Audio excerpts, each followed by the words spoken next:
All right, my darlings, my pastries, my pea pods and pups, my friends. Hello, hello, hello. Just very, very good to see you all, albeit remotely and virtually. And thank you for joining me. I'm going to be doing a number of things. I'm going to be reading. I'm going to chat, I guess, for lack of a better word. Also, somebody has asked, or a few people have asked me to do the sign of the tree, which I think I did on an earlier broadcast when I was still reading Witchwood Crown, but I completely understand that it's hard to find these things remotely, so I will do that as well. Hang on, let me just open this and then see if I can get my focus back. There's a cat in the background doing cat-like things, as usual. All right, here. That is a hand. Now, let us see if we can follow that focus back to moi. Focus. Oh, you'd think in the 21st century, didn't want to do that. You'd think in the 21st century that these things would just happen. I know this is a hobby horse of mine, but I remember being told over and over again how the paperless internet tech society was going to make everything so much easier. I mean, not that I believed it then, because I'd already seen this happen with everything, how television was going to save the world and, everything that happens in a lifetime that you're told is like a change that is going to benefit everybody and make the world a better place. And of course, as I've said many times, it's always a little of both. There we go. It's always a little of both. It's always both better and worse in some ways, despite the fact that they tell you, or people tell you that, oh, it's going to be great, or it's going to destroy civilization as we know it, and never quite manages to rise to either that height or that low. But that is all beside the point right now. I have found it back in focus again, and I can check in here. Okay, people starting to show up. Just an update, since I mentioned last night that we had to take Johnny to the emergency vet yesterday. He seems absolutely fine today, and in fact, they were so busy over at the emergency vet when I called in that they said, have to warn you, it's a 5 to 6 hour wait. And I said, maybe not today. I'm not blaming the emergency vet at all. It's they're the only 24-hour emergency vet apparently that's open around here. And it is, of course, Labor Day weekend. And I don't know if there's a lot of dogs out deliberately hurting themselves and cats going jet skiing or something like that and contracting injuries. But certainly it was busy when I was there yesterday. So we will get Johnny back in for another blood panel sometime in the next few days. But he seems absolutely fine. His appetite is good. His normal self, or whatever that was, where his back legs were sliding out from under him. I have no idea, but I've seen no sign of it since, which doesn't prove anything, but it certainly doesn't make me quite as concerned.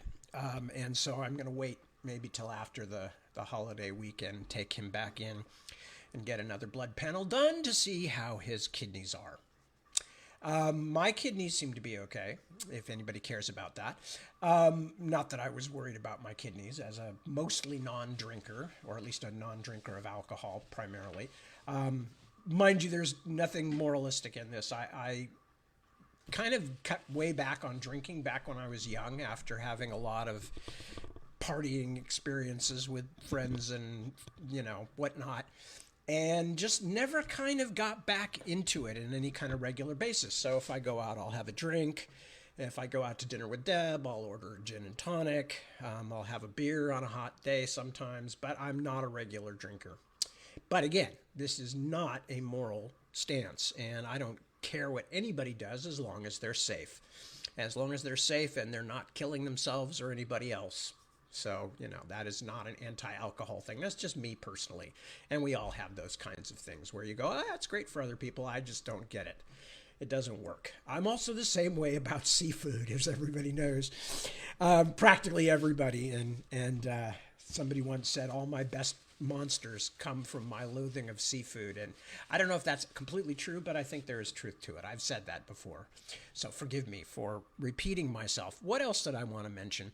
Well, I said last night when I was doing the broadcast that that my main job right at the moment is working on the Splintered Sun and signing tip-in pages. I've still got 3,000 more tip-in pages to sign, which, you know, is not a huge amount of fun, but I'm always thrilled that people even care and that people even want my signatures.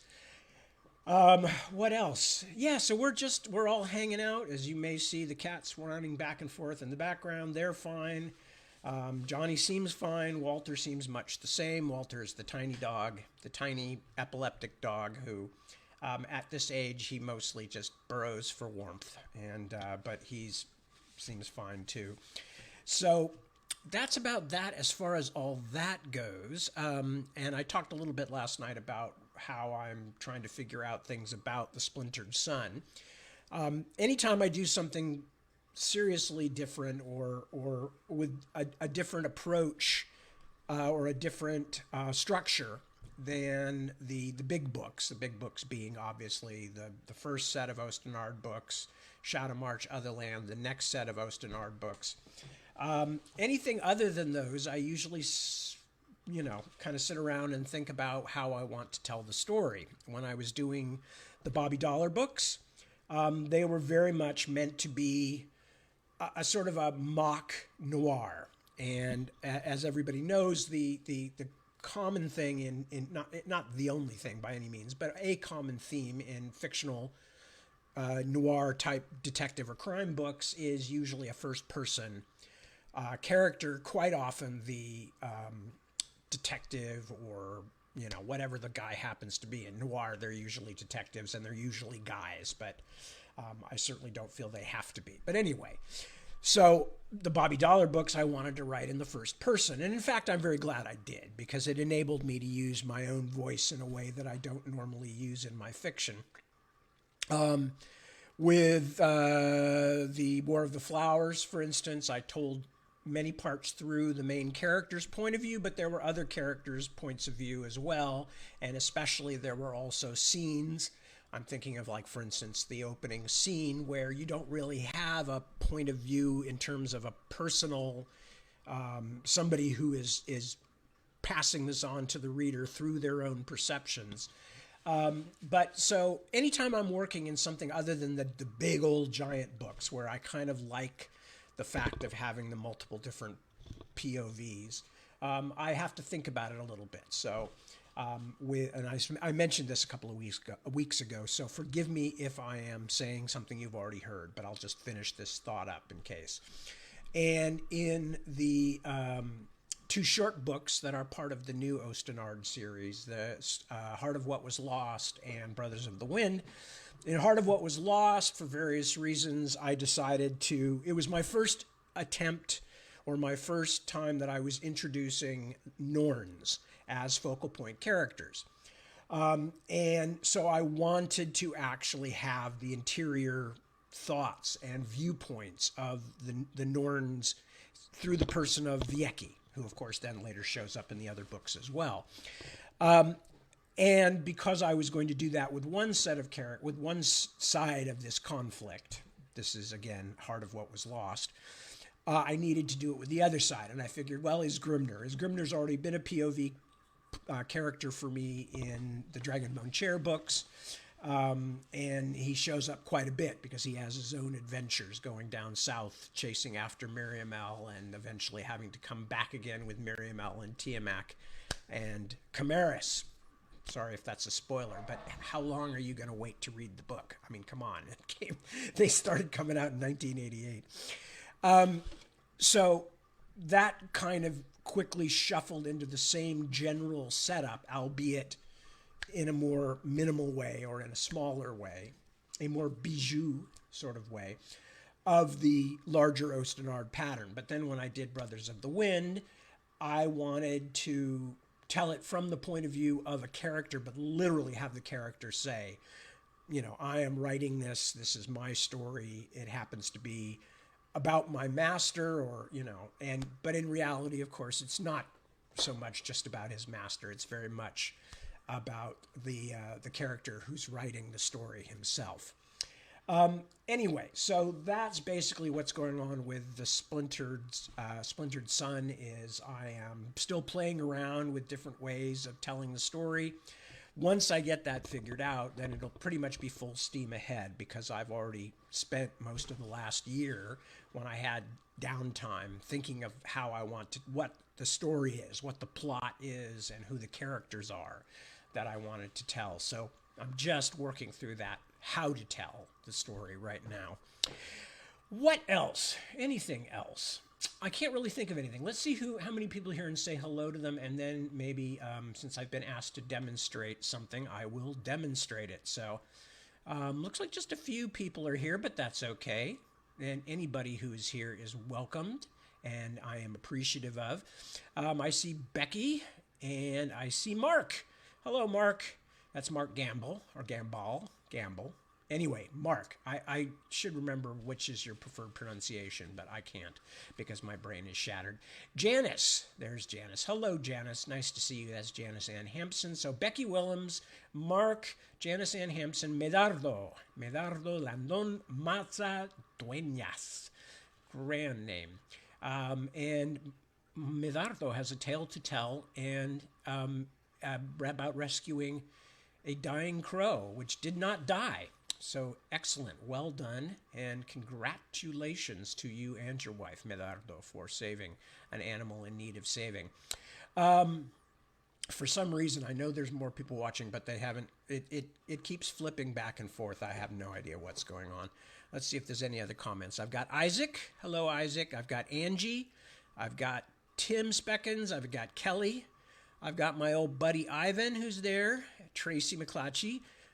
Mr. Unangst. And Claudia. And there's Mark and Janice and Susan Shamblin. So I think I've said hello to most of the people who are there. The numbers at the top left of the screen keep going up, down, up, down, up, down. So either people are flicking on and flicking off, or it's counting in some way I'm not aware of. Doesn't matter. Does not matter. So, all right, I was asked second-handedly by some people, including Ron Hyde, who is, as I've mentioned many times, one of the very important cannoneers, as I call them, except this is canon with one N at the beginning and one at the end, instead of two N's at the beginning. Cannoneers, people who help me maintain my Ostenard canon, which is a very fancy way of saying they tell me when I'm making stupid mistakes in my own books based on not remembering things very well. And to be fair, I have written a lot of words over the last 30, 40 years, so I'm not ashamed of it, but I'm also very grateful to have the help. Anyway, so there was a question: how do you do the sign of the tree? And the sign of the tree, let me see if I've got, of course I never have things when I want them. I'm just not that prepared. But basically the idea of the sign of the tree is that it is, and I'm going to show you the gesture in a moment, but it is let's start it over here. It is a half, it's really hard, it's flipped around. It is a half, all right, I have to start over here. A half, no, every time I do it wrong. This is hilarious. A half circle with a thicker line running down through it. That is the equivalent in the Adonite religion of the cross, the sign of the cross.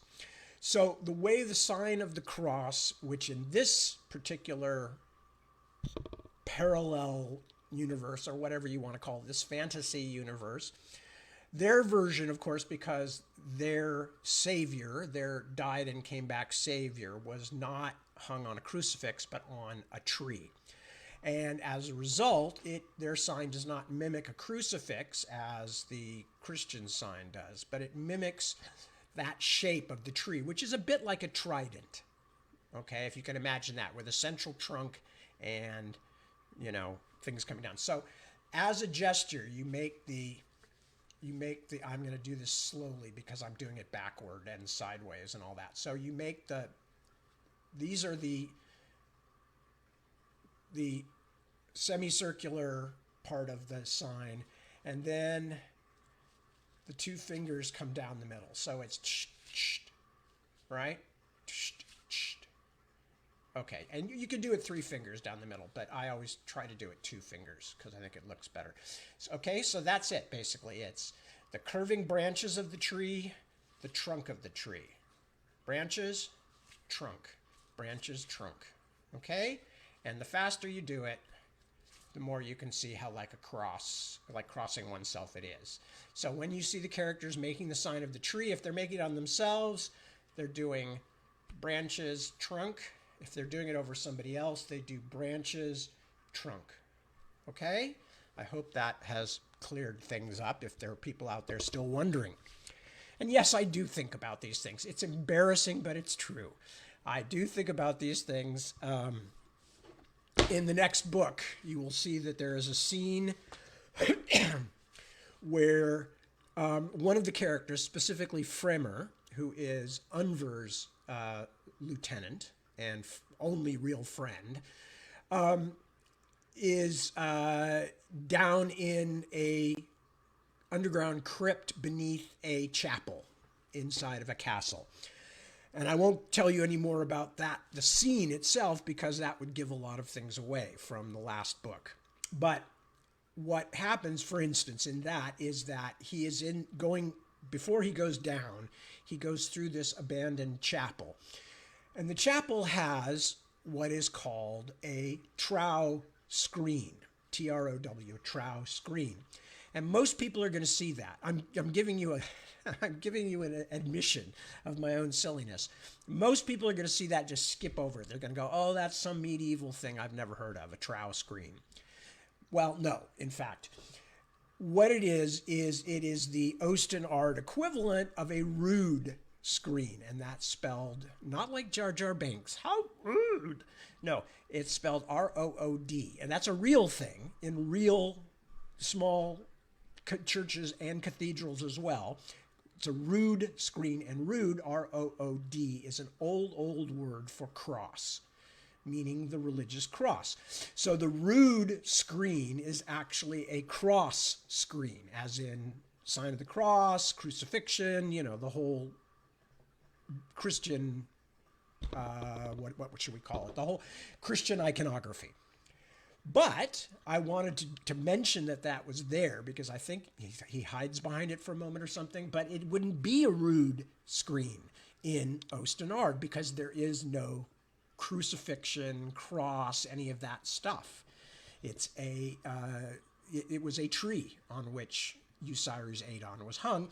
And so it is a trow screen, which, again, it's one of my weird ways of trying to figure out what an ancient version of a word would be. So I've taken the word tree, which obviously is an English word anyway, and and has nothing to do with what they'd actually be speaking in Ostenard, and regressed it so that an earlier version of it is trow, and it's a trow screen, not a rood screen. So it's a tree screen, not a cross screen. That's part of the church.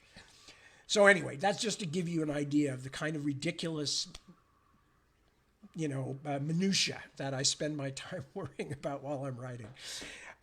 Anyway, okay, so anything else I need to do before I start reading? And I'm going to tell you very quickly about the Piper at the Gates of Dawn. Oh, I see Emily showed up. Hello, Emily. Good to see you.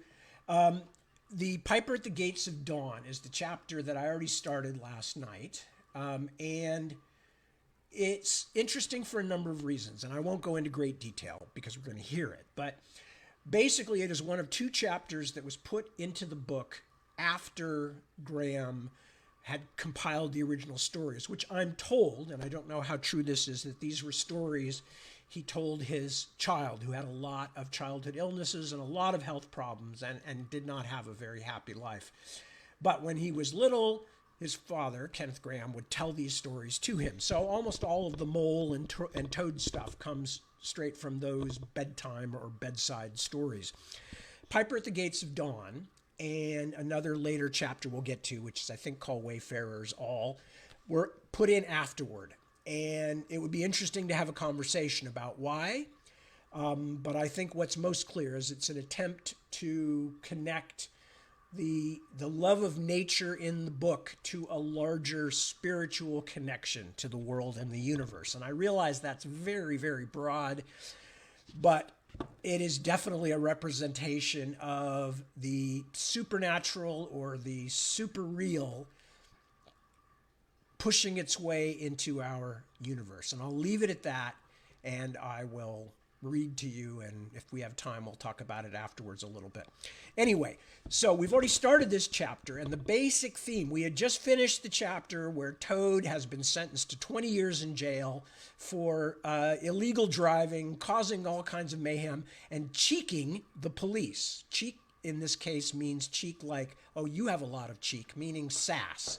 So he has sassed the police and stolen a car and caused all kinds of problems and has been sentenced to a by a very unsympathetic judge to 20 years in jail in what is almost suggested to be the Tower of London, because they talk a lot about how it's the most terrifying, awful place. And, you know, they've got portcullises and all this stuff that are very similar to the Tower of London, where, of course, people were kept until they were executed back in the old days. Anyway, so we had that chapter, and then instead of going on with Toad's adventures, because he's going to be in prison for a little while, we go back to Otter and Mole, and Rat and Mole. And Rat is telling Mole, as they're kind of lolling around and the day is ending, about his friend Otter's child, Portly. His youngest child is named Portly. He's also an otter, by the way. So Portly is gone missing and has been missing for several days. And by the time he finishes telling him this, Mole basically says, we have to go look for him. And Rat says, that's what I was thinking too. So they go off in search of Portly the otter. All right. Let me just see where we're going to start here. Yes, but this time it's more serious, said the Rat gravely. He's been missing for some days now, and the otters have hunted everywhere, high and low, without finding the slightest trace. And they've asked every animal, too, for miles around, and no one knows anything about him. Otter's evidently more anxious than he'll admit. I got out of him that young Portly hasn't learned to swim very well yet, and I can see he's thinking of the weir. There's a lot of water coming down still, considering the time of the year, and the place always had a fascination for the child. And then there are, well, traps and things, you know. Otter's not the fellow to be nervous about any son of his before it's time, and now he is nervous. When I left, he came out with me and talked about stretching his legs, wanting some air, but I could see that it wasn't that. So I drew him out and pumped him and got it all from him at last. He was going to spend the night watching by the ford. You know the place where the old ford used to be, in bygone days, before they built the bridge. I know it well, said the Mole, but why should Otter choose to watch there? Well, it seems that it was there he gave Portly his first swimming lesson, continued the Rat, from that shallow, gravelly spit near the bank. And it was there he used to teach him fishing, and there young Portly caught his first fish, of which he was so very proud. The child loved the spot, and Otter thinks that if he came wandering back from wherever he is, or if he is anywhere by this time, poor little chap, he might mate for the ford he was so fond of. Or if he came across it, he'd remember it well and stop there and play, perhaps. So Otter goes there every night and watches on the chance. You know, just on the chance. They were silent for a time, both thinking of the same thing. The lonely, heart-sore Otter crouched by the ford, watching and waiting the long night through, on the chance. Well, said the Rat presently, I suppose we ought to be thinking about turning in. But he never offered to move. Rat, said the Mole, I simply can't go and turn in and go to sleep and do nothing, even though there doesn't seem to be anything to be done. We'll get the boat out and paddle upstream. The moon will be up in an hour or so, and then we will search as well as we can. Anyhow, it will be better than going to bed and doing nothing." Just what I was thinking myself," said the rat. "It's not that sort of night for bed anyhow, and daybreak is not so very far off. And then we may pick up some news of him from early risers as we go along." They got the boat out, and the rat took the sculls, paddling with caution. Out in midstream there was a clear, narrow track that faintly reflected the sky, but wherever shadows fell on the water from bank, bush, or tree, they were as solid to all appearance as the banks themselves, and the mole had to steer with judgment accordingly. Dark and deserted as it was, the night was full of small noises, song and chatter and rustling, telling of the busy little population who were up and about, plying their trades and vocations through the night till sunshine should fall on them at last and send them off to their well-earned repose. The water's own noises, too, were more apparent than by day, its gurglings and cloops more unexpected and near at hand, and constantly they started at what seemed a sudden clear call from an actual articulate voice. The line of the horizon was clear and hard against the sky, and in one particular quarter it showed black against a silvery, climbing phosphorescence that grew and grew. At last, over the rim of the waiting earth, the moon lifted with slow majesty, till it swung clear of the horizon and rode off free of moorings, and once more they began to see surfaces, meadows, widespread, and quiet gardens, and the river itself from bank to bank, all softly disclosed, all washed clean of mystery and terror, all radiant again as by day, but with a difference that was tremendous. Their old haunts greeted them again in other raiment, as if they had slipped away and put on this pure new apparel, and come quietly back, smiling, as they shyly waited to see if they would be recognized again under it.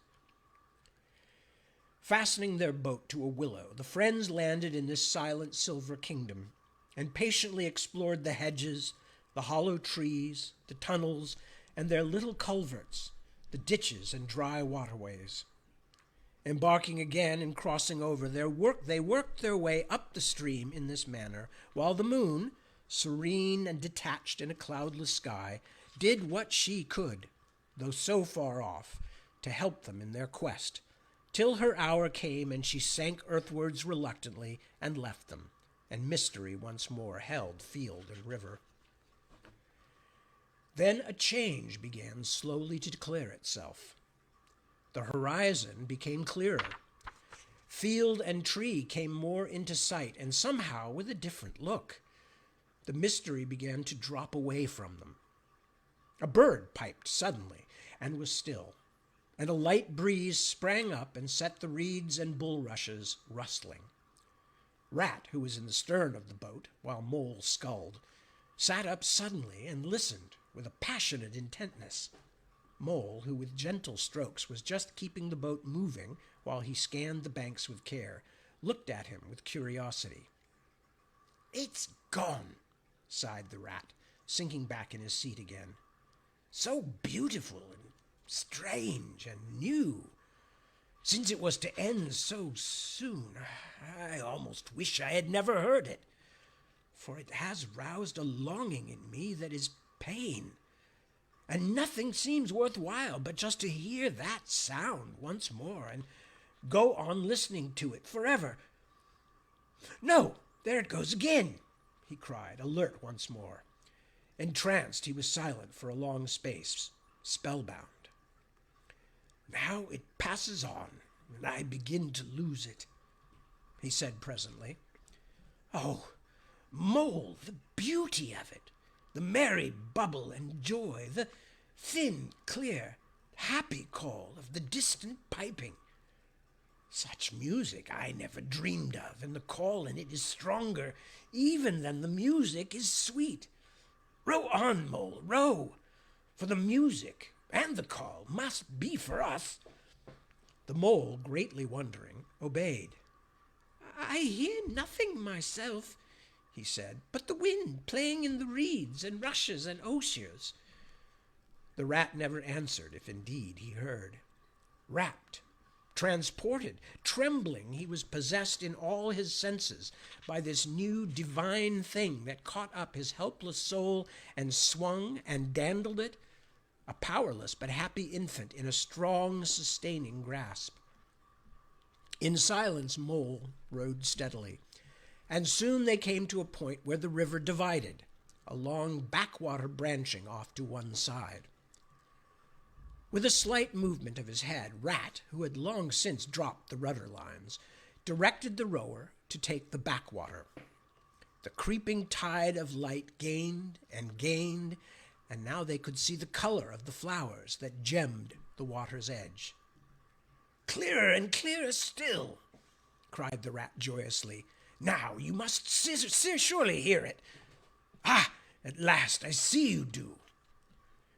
Breathless and transfixed, the mole stopped rowing as the liquid run of that glad piping broke on him like a wave, caught him up, and possessed him utterly. He saw the tears on his comrade's cheeks and bowed his head and understood. For a space they hung there, brushed by the purple loosestrife that fringed the bank, then the clear, imperious summons that marched hand in hand with the intoxicating melody imposed its will on Mole, and mechanically he bent to his oars again. And the light grew steadily stronger. But no birds sang as they were wont to do at the approach of dawn, and but for the heavenly music all was marvelously still. On either side of them, as they glided onwards, the rich meadow grass seemed that morning of a freshness and a greenness unsurpassable.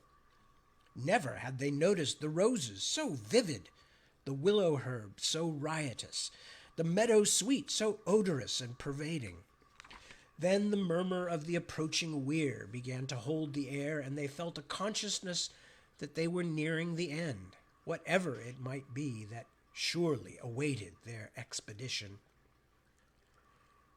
A wide half-circle of foam and glinting lights and shining shoulders of green water, the great weir closed the backwater from bank to bank, troubled all the quiet surface with twirling eddies and floating foam streaks, and deadened all other sounds with its solemn and soothing rumble.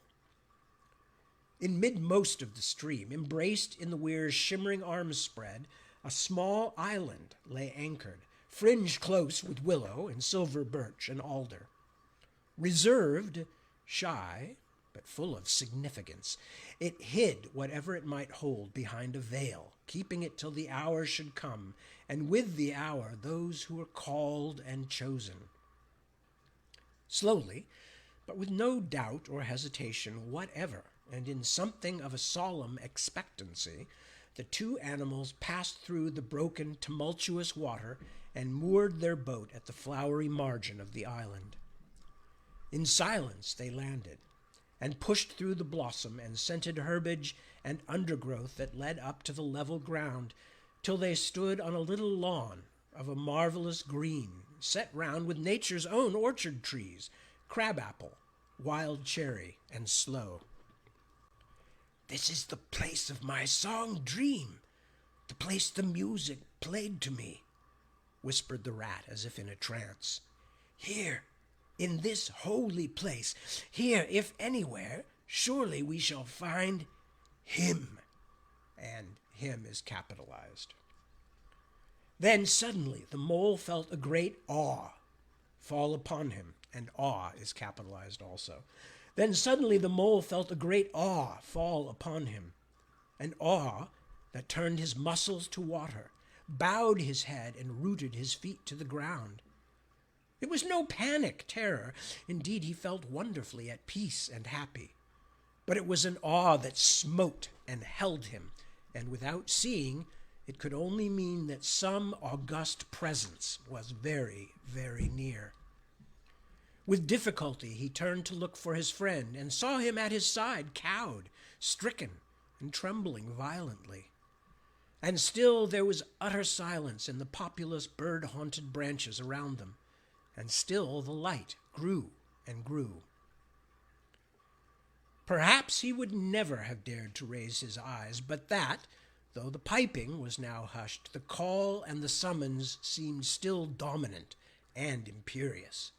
He might not refuse, were Death himself waiting to strike him instantly, once he had looked with mortal eye on things rightly kept hidden. Trembling, he obeyed, and raised his humble head, and then, in that utter clearness of the imminent dawn, while nature, flushed with fullness of incredible color, seemed to hold her breath for the event, he looked in the very eyes of the friend and helper, and those are both capitalized also, the friend and helper, saw the backward sweep of the curved horns gleaming in the growing daylight, saw the stern, hooked nose between the kindly eyes that were looking down on them humorously, while the bearded mouth broke into a half-smile at the corners, saw the rippling muscles on the arm that lay across the broad chest, the long, supple hand still holding the pan pipes, only just fallen away from the parted lips, saw the splendid curves of the shaggy limbs disposed in majestic ease on the sward, saw, last of all, nestling between his very hooves, sleeping soundly in entire peace and contentment, the little, round, podgy, childish form of the baby otter. All this he saw for one moment, breathless and intense, vivid on the morning sky, and still as he looked, he lived, and still as he lived, he wondered. "Rat," he found breath to whisper, shaking, "are you afraid?" "Afraid," murmured the rat, his eyes shining with unutterable love. "Afraid? Of him? Oh, never, never. And yet, oh, Mole, I am afraid." Then the two animals, crouching to the earth, bowed their heads and did worship. Sudden and magnificent, the sun's broad golden disk showed itself over the horizon, facing them, and the first rays shooting across the level water meadows took the animals full in the eyes and dazzled them. When they were able to look once more, the vision had vanished, and the air was full of the carol of birds that hailed the dawn. As they stared blankly, in dumb misery deepening as they slowly realized all they had seen and all they had lost, a capricious little breeze dancing up from the surface of the water tossed the aspens, shook the dewy roses, and blew lightly and caressingly in their faces, and with its soft touch came instant oblivion. For this is the last best gift that the kindly demigod is careful to bestow on those to whom he has revealed himself in their helping, the gift of forgetfulness, lest the awful remembrance should remain and grow and overshadow mirth and pleasure, and the great haunting memory should spoil all the afterlives of little animals helped out of difficulties, in order that they should be happy and light-hearted as before. Mole rubbed his eyes and stared at Rat, who was looking about him in a puzzled sort of way. "I beg your pardon, what did you say, Rat?" he asked. I think I was only remarking," said Rat slowly, "that this was the right sort of place, and that here, if anywhere, we should find him, and look! Why, there he is, the little fellow!" And with a cry of delight he ran towards the slumbering Portly. But Mole stood still a moment, held in thought. As one wakened suddenly from a beautiful dream who struggles to recall it, and can recapture nothing but a dim sense of the beauty of it, the beauty, till that too fades away in its turn, and the dreamer bitterly accepts the hard, cold waking and all its penalties, so Mole, after struggling with his memory for a brief space, shook his head sadly, and followed the rat. And here is a picture of rat and mole and little Portly on the island. So presumably this is after the vision of the great god Pan, as it were.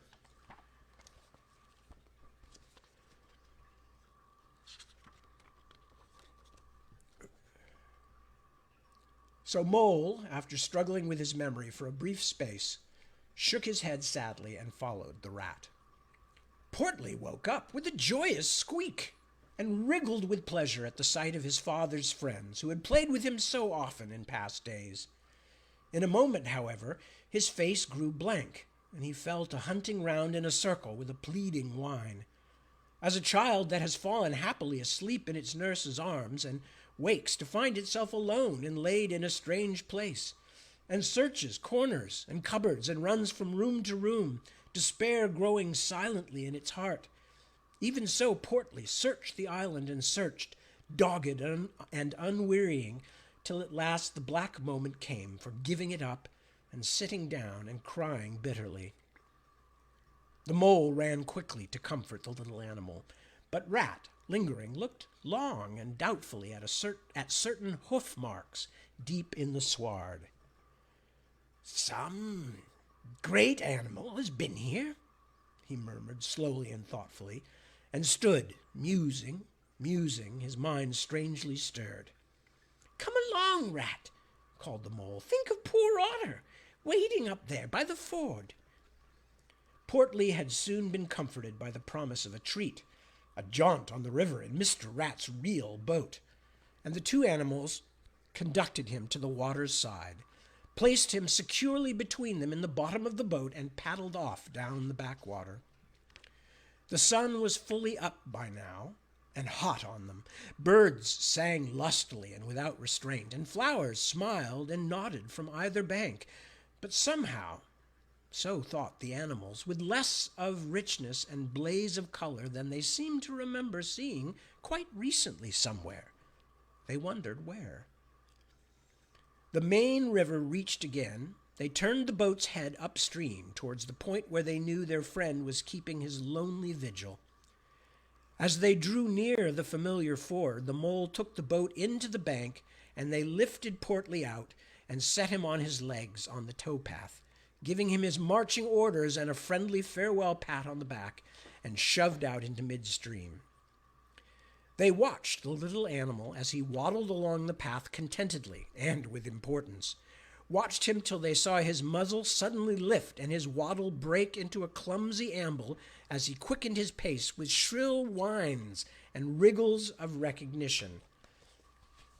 And there is a picture of Portly, who has seen Otter, his dad, and is hurrying toward him.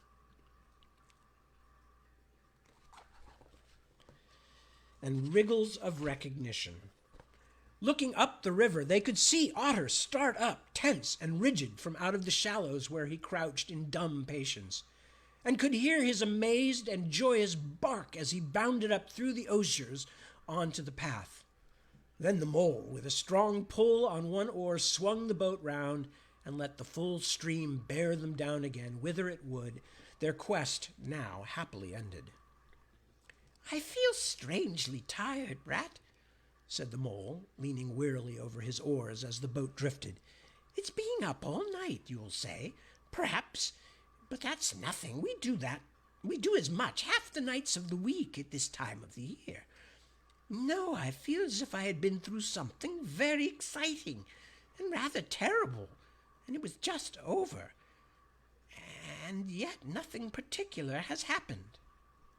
"Or something very surprising and splendid and beautiful," murmured the rat, leaning back and closing his eyes. "I feel just as you do, Mole, simply dead tired, though not body tired. It's lucky we've got the stream with us to take us home. Isn't it jolly to feel the sun again, soaking into one's bones, and hark to the wind playing in the reeds?" "It's like music, far-away music," said the mole, nodding drowsily. "So I was thinking. murmured the rat, dreamful and languid. Dance music. The lilting sort that runs on without a stop. But with words in it too. It passes into words and out of them again. I catch them at intervals. Then it is dance music once more, and then nothing but the reed's soft, thin whispering. You hear better than I, said the mole sadly. I cannot catch the words. Let me try and give you them, said the rat softly, his eyes still closed. Now it is turning into words again, faint but clear. Lest the awe should dwell, and turn your frolic to fret, you shall look on my power at the helping hour, but then you shall forget. Now the reeds take it up. Forget, forget, they sigh, and it dies away in a rustle and a whisper. Then the voice returns. Lest limbs be redden and rent, I spring the trap that is set. As I loose the snare, you may glimpse me there, for surely you shall forget. Row nearer, mole, nearer to the reeds. It is hard to catch, and grows each minute fainter. Helper and healer I cheer, small waifs in the woodland wet. Strays I find in it, wounds I bind in it, bidding them all forget. Nearer, mole, nearer. No, it is no good. The song has died away into reed talk. But what do the words mean? Asked the wondering mole. That I do not know, said the rat simply. I passed them on to you as they reached me. Now they return again, and this time full and clear. This time, at last, it is the real, the unmistakable thing. Simple, passionate, perfect. Well, let's have it then, said the mole, after he had waited patiently for a few minutes, half dozing in the hot sun. But no answer came. He looked and understood the silence. With a smile of much happiness on his face, and something of a listening look still lingering there, the weary rat was fast asleep.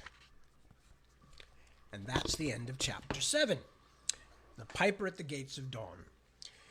Now, there have been certainly adaptations. I don't know if there's ever been any editions of the book, but there have been several of the adaptations that have basically left that chapter, and I believe the later one called Wayfarers All, out completely because they just wanted to focus on Rat, Mole, Mr. Toad.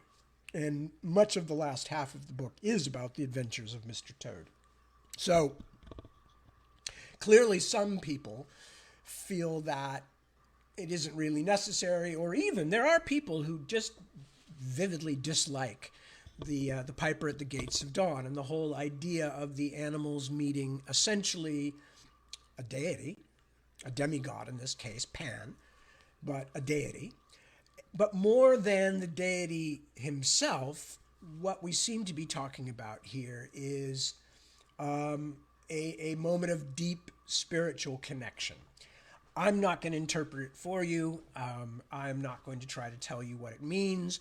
I don't know that much about Kenneth Grahame's own spirituality, whether he was Christian, whether he was a believer. And you could make a case from ignorance of it going either way. You could say, well, Pan here is a stand-in for God in the Judeo-Christian idea. Or you could all equally make a case here that Kenneth Grahame is actually talking about nature and personifying nature and personifying kind of an idea of the essential connectedness of all things. I don't know. It's up to you to make your own opinion of it. I happen to love the chapter. Syd Barrett, who was the founder of Pink Floyd, loved it too, which is why, of course, the first album had that name, The Piper at the Gates of Dawn. It's funny because he actually mentions Pan twice in the chapter without ever mentioning him as the character, as the deity manifested, but he uses the word panic, which of course comes from Pan, and was the term was coined in the idea that the mere presence of Pan and his wildness, as well as his godhood, would drive people into a kind of frenzy. Pan also, by the way, probably predates the Greek gods with whom he was later associated. Pan is probably, and this is just an idea, but nobody can prove it yet, except that there are, I believe, similar kinds of deities in that we think probably existed in Indo-European. And he is certainly a god, among other things, a god of herds and herdsmen. And of course, herdsmen also predate Greece, although obviously there were lots of herdsmen in Greece as well. Paris, the brother of Hector, the guy who started the Trojan War, was acting or working as a herdsman, despite the fact that he was a prince, at the time that the three goddesses approached him to decide which of them were more beautiful, which of course led to eventually Helen's kidnapping and the war. But I'm getting a bit far afield here. But certainly Pan almost had to predate the Greek pantheon, which of course then later on was largely cobbled into the Roman pantheon. So I leave it to you to make your own minds up about what that chapter might have meant. But I find it to be really charming, especially for someone like me who is not in and of himself religious. But I certainly have, I think, a spiritual sensibility of appreciating that we are just critters. We are just tiny critters on a tiny planet, and how are we to even judge all the things we can't know? So in that sense, I'm kind of an agnostic, as people say now, although it should be agnostic, because Gnostic is the word, not Gnostic, at least not for people speaking properly, I think. But then again, I don't know much about these things. Anyway, I'm going to read a little bit more before we finish up. I'm going to start chapter 8, Toad's Adventures. When Toad found himself immured in a dank and noisome dungeon, and knew that all the grim darkness of a medieval fortress lay between him and the outer world of sunshine and well-metalled highroads where he had lately been so happy, disporting himself as if he had bought up every road in England, he flung himself at full length on the floor and shed bitter tears, and abandoned himself, excuse me, to dark despair. "This is the end of everything," he said. "At least it is the end of the career of Toad, which is the same thing, the popular and handsome Toad, the rich and hospitable Toad, the Toad so free and careless and debonair. How can I hope to be ever set at large again," he said, "who have been imprisoned so justly for stealing so handsome a motor car in such an audacious manner, and for such lurid and imaginative cheek bestowed upon such a number of fat, red-faced policemen?" Here his sobs choked him. "Stupid animal that I was," he said. "Now I must languish in this dungeon till people who are proud to say they knew me have forgotten the very name of Toad. Oh, wise old badger," he said. "Oh, clever, intelligent rat and sensible mole. What sound judgment, what a knowledge of men and matters you possess. Oh, unhappy and forsaken Toad." With lamentations such as these, he passed his days and nights for several weeks, refusing his meals or intermediate light refreshments, though the grim and ancient jailer, knowing that Toad's pockets were well lined, frequently pointed out that many comforts, and indeed luxuries, could by arrangement be sent in, at a price, from outside. Now, the jailer had a daughter, a pleasant wench and good-hearted, who assisted her father in the lighter duties of his post.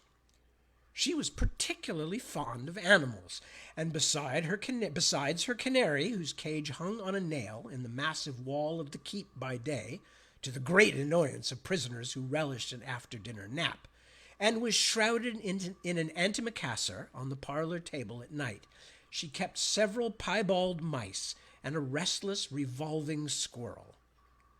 This kind-hearted girl, pitying the misery of Toad, said to her father one day, "Father, I can't bear to see that poor beast so unhappy and getting so thin.